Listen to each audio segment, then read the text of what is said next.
about the good parts, how they're contributing to the parent company's growth, the innovation. And that is true, that is very true. But we also want to look at what are some of those risks that come into the play as we are seeing India increasingly becoming the GCC hub, and a lot of innovation being driven from here. And we are looking at different aspects of risk here. So one is that, of course, the concentration in a few cities, uh, some of the locations in India means that there is greater efficiency. For the parent company, it means there's greater efficiency, but that also creates a single point of risk.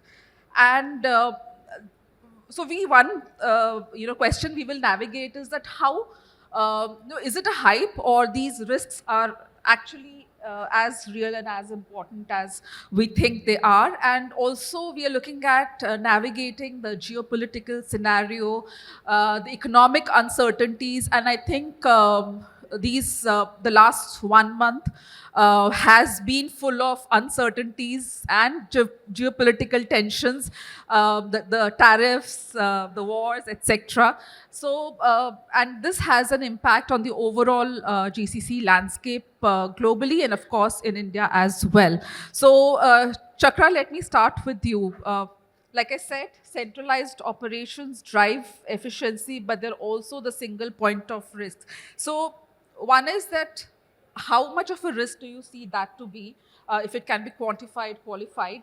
And also, how do the GCC strike the right balance between, unlocking the opportunities as well as mitigating the risks? Thank you, Shipra.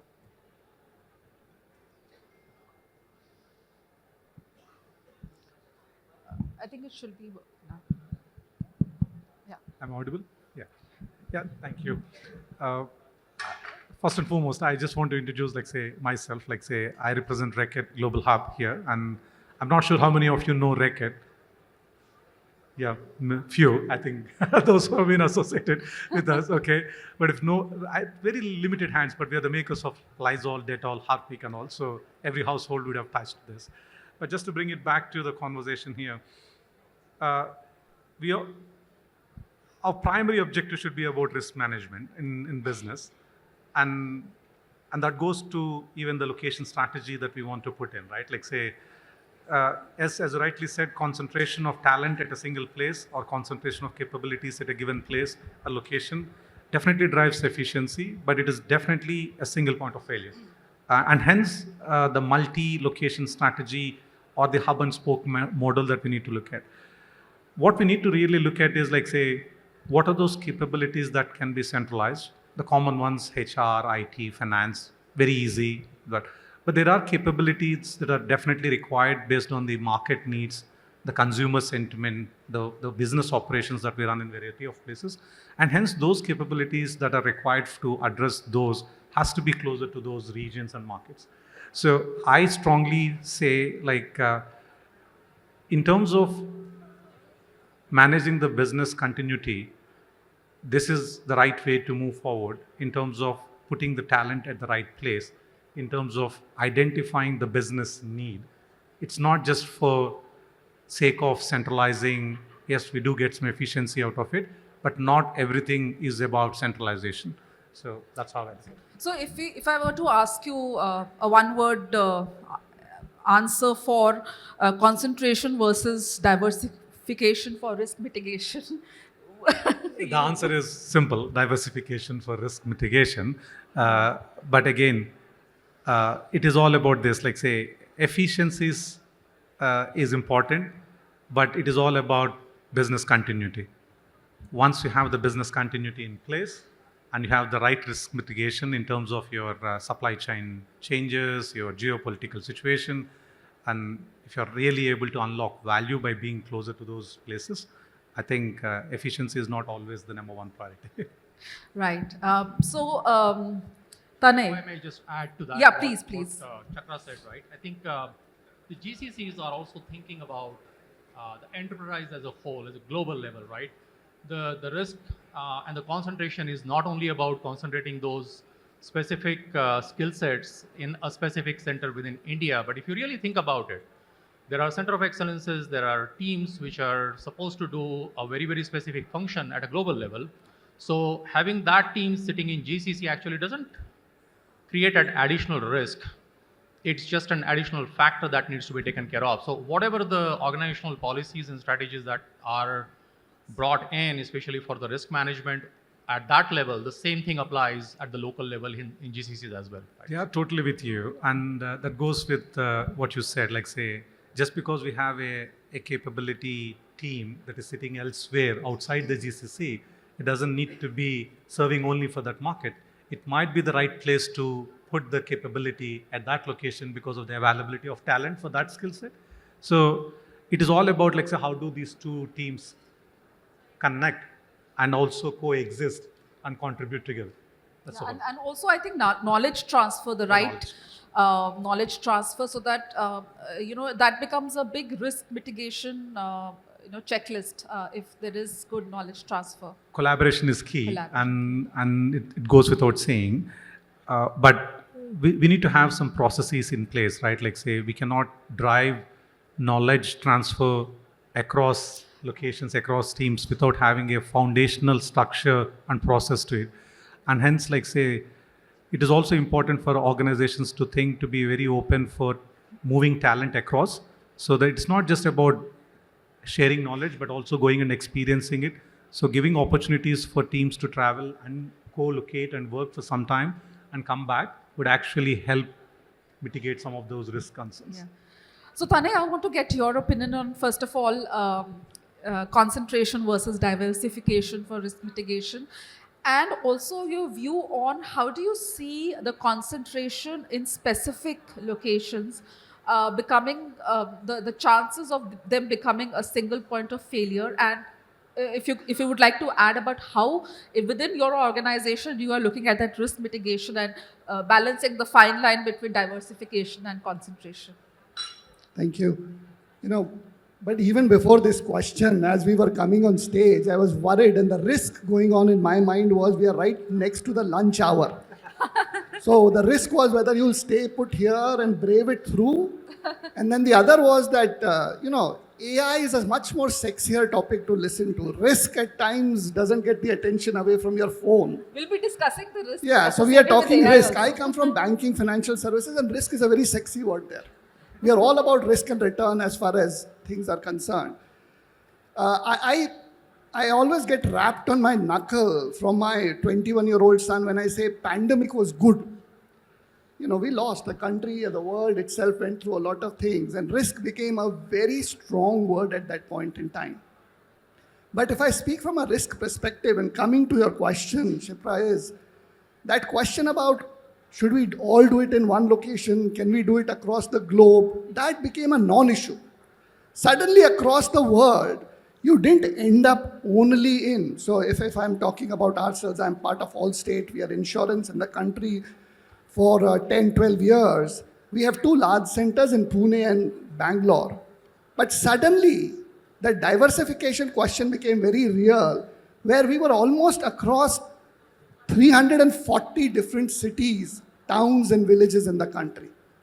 And we were able to operate without really impacting the outcome, whether to our customers or impacting from a productivity perspective. And that really was opened up in the minds of the business leaders across the world that we can operate in a fashion which is a lot more diversified, or in terms of location, we are able to look at processes. No wonder that the GCCs are growing the way they are growing.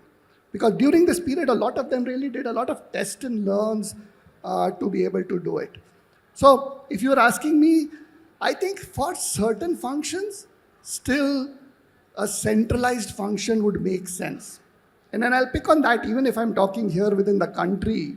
If you look towards functions like finance, or if you look towards functions like HR, for the country, you could still run it out of one location. But if I'm talking about technology teams, or if I'm talking about delivering insurance operations or doing work, the more you can spread yourselves, whether it is around attracting talent, the more you can spread yourselves in terms of looking at diversity of thought and inputs and opportunities coming in, the better it is for your business. So absolutely.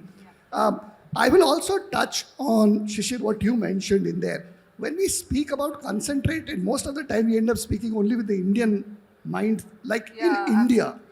But in the global context, where do we fit in and what level of concentration are we bringing in to that operation? That should really be driving our decision with respect to what you're saying. So one, I can see that both of you are trying to like really walk a tight balance between diversification and concentration. Charlene, I would like to get your view on this. And one is, of course, what is, because you would have customers who usually would be grappling with these kind of questions in their mind. So what is your take on this point? I think I completely second what Tanay just said, right? So I think technology has become this great equalizer, right? Where I understand you might own some real estate and a building in one location, but your talent is not really tied to that location anymore, right? And there are multiple technologies today that exist that make this exact thing a reality, right? And also technology itself has now become global. No particular software or piece of capability is tied to any particular region, right? It's all about how many places can you deploy what you say you have. And I think that itself kind of takes care of any sort of concentration risk, at least in terms of geography. And again, to Tanay's point, I think it's a myopic view to take that we are concentrated in India. Any MNC moving to India itself is a diversification, right? When they're opening up in India, it's a diversification for them. If you're thinking from a GCC leader in India's perspective, yes, maybe moving into tier 2, tier 3 cities to kind of spread that out would be a good thing to do. Looking at technologies that are interoperable, right, that are not tied to any particular platform or location is something that I think is already happening. But yeah, I think to kind of summarize, balance is the word I would use. As a single, it needs to be both. It needs to be centralized as well as diversified in the right location, aspects of a company's operations. Yeah. So Shishir, in your earlier comment, you mentioned about the looking from a global perspective, of course. So, however, when those global headquarters, they see India as let's say a critical hub for GCCs. For them, it is. So and cost arbitrage being one of the reasons, not the only reason, but one of the reasons. So how can organizations really evaluate their reliance on the Indian ecosystem? That it is a strategic strength for them, or as a potential vulnerability? How do we really assess, between the two where they stand, and also what indicators should they monitor to ensure a balanced approach? We have been talking about balance, but how do they really evaluate and create that balance? Sure. I think I'll probably just first introduce myself very, very quickly. Shishir Chaudhary from Yash Technologies. I'm the business head for the GCC business at Yash. And we are a mid-level system integration company, have been serving GCC for a long time. It's not new to us. I think coming back to question, Shipra, I think, if we really look last 30 years of trajectory of the Indian IT industry overall, right? I think we have done a lot of good work, but at the same time, I think we have been focused on what typically we have been calling the consumed IT or the IT services, right? I think that's what we have done, and a lot of our competitors, I would say, the system integration companies, have been doing that last 30 years, right? Now, what is also changing is the delivered IT that is more on the product development, product engineering. That was not really concentrated in India, but that is also coming to India now. So as companies... Does that increase the risk? Does that increase the risk? Because now we are seeing more value added and high... Let's park that. I think I'll continue on this first, and then come back to the risk aspect of that, right? The reason I was kind of bringing both the consumed IT, which we have been doing for a long time, and the delivered IT, which is also a little bit new, but I think we are getting expert in that also. And so in both of these areas, as companies start to shift their workload, okay, I think there are 3 or 4 different things that every organization will look at, right? Cost is definitely one of the large ones, So one of my friend who is also happens to be a center head for one of the large companies, one of the large GCCs, He says that every time he goes back for budget, the CFO compares his cost with the system integration company which was doing exactly the same job before him. So the cost factor will always be there.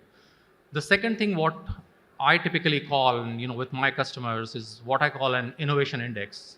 That how much of an innovation you are able to bring as a GCC, as a GCC team to the table. And I'm talking, when I say table, it is the global table here. And I'm not only concentrating on what is given to GCC, right? Third most important factor is the modernization index, what I call. Again, it is very different from the innovation index, because modernization is all about the applications that are under your realm, how much you are able to upgrade them, how much you are able to keep it not getting obsolete, right? And the fourth and the most important thing is how much business value you are able to bring to the table. I think nothing else, whatever the three things of what I said before, nothing beats this last one. Because if you are not bringing something to the table as a business value, what are you doing then, right? I think so. These are the four factors. So as we go further, and to your question, right, I think the organizations, as they start looking at GCCs and whether I want to keep investing in it, they will keep looking at these four factors. I'll come back to risk a little bit later, but Yeah, I'll park sure. here. Yeah, great. So before I come to Chakri and Tanay, Charlene, very quickly, how would you suggest evaluating, India? It is now, let's say, a critical hub for GCC. So evaluating the Indian ecosystem in terms of whether the reliance on the ecosystem is a strategic strength or a risk. So how do you? Is there a checklist of 2-3 things that they need to be evaluated? Yeah, I think we need to first look at what's going well for India and why it's become a critical GCC hub for companies worldwide. And that is a very, very deep talent pool across multiple kinds of technologies, right? Whether it's AI, ML, cybersecurity, cloud, and deep engineering research and development kind of work as well, right? Not just software, BFSI. A lot of really deep ER&D kind of companies also exist in India as GCCs. So I think that's a very important number one factor. The second is, I feel we have to look at the innovation. India does not just have a great GCC ecosystem, which is obviously very mature, but it also has the third largest startup ecosystem in the world. So there is a lot of cross-pollination and collaboration that can be done between these two ecosystems, which is happening today, right? And do you as a GCC or an MNC feel that we've reached the top of that? Or do you feel that there is still more collaboration that can happen? And the third, which kind of ties all of this together, is a regulatory framework. I think our central government and a lot of state governments within the country are doing some phenomenal work in trying to boost this sector of the economy. So if someone is evaluating whether we've reached peak GCC in India, I think these are the things you need to look at. And if you feel that, you're getting there, then maybe. But my personal reading of this is I don't think we are anywhere close to that in any of these three factors. So I don't think so. I don't think we've reached a point where we can say we are saturated. Yeah. Right. Yes, Tanay. And I'm responding to your question from a risk perspective in there of what should I be really thinking through as I set up more within my existing organization, or if I'm coming in new to set up something in here. Cost keeps coming up. And so there is also that constant question to say, and especially for the ones who are coming in new, there is always that part to say, oh, but in India, costs are growing at 10%. And so at some point, the cost arbitrage will disappear. And I've been in the industry for the last 20, 25 years. 17 years back, NASSCOM published saying we had 17 years before this would really go away. Even today, I'm sure if you project, it will show 17 years from now. But cost is definitely a play. But talent and the ability to get the right talent, which is not just doing the lower part rule-based work, but a lot more complex work, that is something to really think through whether that pipeline is in there. Part of that infrastructure, whether it is technology infrastructure, whether it is with respect, and today, cloud and a lot of that is making it easier to create an ecosystem which is global and nothing to do with India, and ensuring that we are able to be more resilient. Things that I would say within the Indian ecosystem that we'll have to figure out, like the cyber threats that are coming in within our own context in India, after the Ukraine-Russia war is gone, what will really happen? We'll have to work that through. But also new regulation like DPDP that's coming in. What does that mean? Even from a risk of setting things up, permanent establishment and our response to permanent establishment, how does that impact of what we are trying to set up here as a GCC? Those would be other regulatory things that I would add to the list to think through to make this ecosystem more robust. Right. So, Chakri, coming to you, we are in the midst of, like I said, a lot of disruptions, geopolitical, economic uncertainties, and on top of that, you have the third-party vendors, the supply chain, including the software supply chain, which are bringing in different potential vulnerabilities into the system. So, how do you suggest, the GCCs, mitigate these risks? Are there any frameworks and tools that you would put in place? Yeah. So I would say this, the risk mitigation is all towards, as I said in my initial statement, is all towards business continuity, right? Can we develop capabilities, solutions, technologies that can really cater to business continuity no matter what, whether it's a cyber risk, whether it is a geopolitical risk, and the location strategy is also going to be a key part of it. Yes, we could do centrally certain things to mitigate those things with the capabilities that are required, maybe a cyber capability, but can we having a cyber capability centrally can manage everything across the organization is very subjective. But at the same time, if you want to put say a pharmacovigilance, is it a capability that you want to put centrally, or you want to put it say out closer to your R&D or your place where you're actually doing the core manufacturing execution or whatever?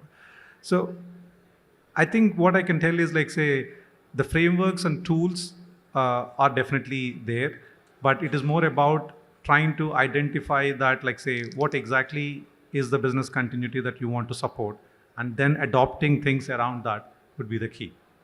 And Tanay, what would be your advice in terms of tools and frameworks to ensure that business continuity and resilience in the face of all these disruptions, whether they are cyber threats, technology-led, or they are geopolitical and economic disruptions? So what kind of framework would you have in mind for that? Business continuity till 2020 used to be a very desktop-led exercise. And then came 2020 with the pandemic in there. Suddenly, a lot of those risks that we had never imagined became a reality. Yeah. Most of our continuity plans would have lines which said, if something happens here, we will send the work back to the original location and they will do it. Now, that never existed during pandemic. And so the BCP, and especially doing that scenario analysis, I'll give an example. For the BCP of the past, today, earlier in the morning, we had somebody from Warner Brothers and Netflix and Prime. All of them are now talking about creating content, which is a two-screen content. Like the topic today, this panel has that same challenge, that there's something going on Netflix, but you're busy browsing the other screen also. So how do you make that other thing on the screen equally interesting enough that you're able to do it two-screen? I think the BCP plan needs to move away from that two-screen content to only one-screen content. And what I mean by that is really investing in doing that scenario analysis of what's critical, how much of that work, rather than saying we are only 20% of the larger workforce. In that specific work, what is the level of criticality and the investment that we have done in this geography? And then actually putting out, whether it is cyber, whether it is talent related, whether it is some danga happening in the city, or whether it is with respect to a cyber attack, what would we really be able to do if that scenario was happening, and not do it as a desktop thing. When we actually talk about that, and most of the times the businesses shy away from testing it out, but when we do that testing, how do we actually test it out in a real life scenario, or as close to a real life scenario? I think to me, the more robust we make that, the better is any meaning in that BCP planning. Otherwise, it's just a sham. So, Shishir, yes, of course. Yeah, I would like to add. I mean, this is excellent point, Chakra and Tanay, right? I think so. The name BCP itself says is a business continued planning, right? So, I mean, to your point, it's not about the only desktop support or something like that. It's the business process that is getting affected. Now, what is that business process itself, and where exactly it is getting run, and kind of looking at it from the holistic angle and trying to manage that rather than only managing a portion of it that has been given to a specific team. That's extremely important. So that was just an additional comment to your thing. From the risk management point of view, especially from the skill sets, and ensuring that they are they are they are sort of captive to the company, right, in a way. In my opinion, I don't think whether it was brought up in any other discussions also, but the tier 2 and tier 3 cities are coming up as one of the very, very strong alternative. The attrition risk goes down. The overall talent pool that you create becomes a little bit of a captive talent pool rather than only focusing on a very, very generic technology. If you combine the business process with the technology and create a talent pool which is more focused on your own specific business processes, that becomes very, very important. And that kind of, is one of the ways of risk management that I am seeing with some of my customers. Right. So very quickly, since we are running out of time, I would like to, Shishir and Shalin, from both of you, from a technology perspective. AI, we all know, is becoming a critical part of the technology stack, and so do the risks that are associated with it. Now, as the technology stack is growing, the complexities are getting added, not just AI, but other aspects of the stack, including security. So complexity is increasing, the vulnerabilities to the tech stack are increasing. So what kind of risk mitigation, organizations can work on, whether it's relating to cyber threats, vendor lock-in, scalability of the tech stack? So I would like to get your perspective on from both of you. So Shalin. Sure. So I think from an evaluation perspective, it's pretty simple, right? I think if you look at your tech stack from top to bottom, you have to understand the balance between proprietary and interoperable technologies that you are deploying, right? If when you go through your tech stack, you realize you're over-indexed on one or two larger vendors, there is that single point of failure. And we have seen this, during the various geopolitical upheavals that we've had over the last year, where entire countries have suddenly lost access to their money because one vendor decided, or two vendors decided, they no longer want to operate in that country. So you want to make sure that you don't have vendor lock-in. You are in your tech stack, you have a multiplicity of vendors, right? And there is, for certain very important factors, redundancies built in, right? Whether that is through an active-active setup that is globally deployed in geo-redundant zones of the world, so that any even natural occurrence in any part of the world does not affect your business continuity, right? But I think in today's technological landscape, making sure that you're taking advantage of all the new technologies that are available, whether they are adaptable technologies like containerization and microservices, or you're using open APIs and open standards or open source technologies, you need to make sure you're leveraging that rather than locking yourself into one or two large vendors, and then you're sometimes maybe at their mercy. This would be good BCP just strategy, right, overall. I want to specifically emphasize on the software supply chain risks and the CrowdStrike event. Exactly. And the SolarWinds, of course. The other CrowdStrike is, of course, the latest, biggest example in how it brought everything down on its knees. So software supply chain is again one aspect. Also, Shishir, how do you see the organizations, how should they look at future-proofing their investment as well as mitigating all these risks, technology-related risks that we talked about? Right. And I think I'll probably answer this not from the technology angle, but maybe from the process angle a little bit, right? So if you really look at the decision making that happens for even a selection of a technology, and again I'm talking at a enterprise level, right? A business need drives the technology decision. In many of the cases, what really are the very, very strong business initiatives that determines the technology, and now in that determination, the GCC plays a very, very influential role, right? Because at the end of the day, a lot of the implementation of that technology is going to happen in the GCCs. So from that perspective, I think, as the investments are made in those technologies, it is extremely important to identify that, number one, that at what stage your own technology landscape is today, whether it is adaptable to the new technology you are bringing in or not. That decision actually plays a very important role long term, because that's how the overall expansion and the scale of that technology happens. I mean, we hear so many different stories and amazing stories about AI, ML, or Gen AI use cases that are being implemented, but they are implemented only in a pocket. There is a production pilot that basically gets very, very successful, but the scaling up that specific use case across the enterprise becomes almost impossible, because the tech stack that you already have is not compatible or not modern enough to marry with the new technology that you are bringing in, right? So the decision making on such aspects for the long term and future proofing, to your point, is extremely important. And the second point, which I already have made, especially about making your captive talent pool, which becomes difficult for the talent pool to really just wiggle out, because those are not the transferable skills. You have created a transferable skill as a one portion, and then you are basically adding some additional skills which are more your own business oriented, and the tier 2 and tier 3 cities. Those will be the three things I would say. Very quickly, do you see a scope for inter-GCC collaboration for shared risk mitigation frameworks? Amazing question, and I think that's one area. So if you really look at the past, right, I think last 30 years I already talked about, most of this work was done by the system integration companies, and they were fiercely fighting with each other, right? I mean, to a point where they were poaching each other's CEO also, right? So, but now the GCCs are not competing with each other. GCCs, there is a really good collaboration index, very, very high collaboration index, right? Because unless the GCC is in a very, very specific industry segment, and your parent companies are sort of competing, I mean, there is no competition. So in my opinion, there is a really good scope for this. I mean, I'm proud to say that my company is promoting GCC councils for our customers, where the customers come together and discuss about very, very specific situations and try to understand the problem statement and bring a solution. Those kind of solutions are really good for the overall ecosystem, and I think that's one area that we have been calling GCCs more of an ecosystem.